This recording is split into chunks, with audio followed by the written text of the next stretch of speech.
ഗർഭപാത്രത്തിൻ്റെ മസിലിൻ്റെ പേശിയുടെ കട്ടി കൂടുകയും ഗർഭപാത്രത്തിനകത്ത് വരുന്ന ഈ പാട ഈ മസിലിനകത്തേക്ക് വരികയും ചെയ്യുന്നതാണ് ഈ അസുഖം.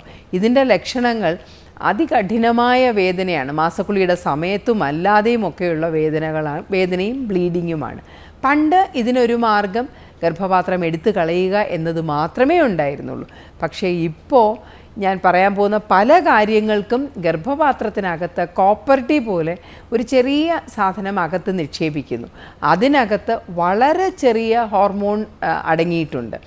ഈ ചെറിയ ഹോർമോണുകൾ ഗർഭപാത്രത്തിൽ മാത്രം പ്രവർത്തിക്കുന്നവയാണ്. ആ ഹോർമോൺ സ്ത്രീകളുടെ രക്തത്തിലേക്ക് വ്യാപിക്കുന്നില്ല എന്നുള്ളത് കൊണ്ട് തന്നെ പാർശ്വഫലങ്ങളൊന്നും ഇല്ല തന്നെ.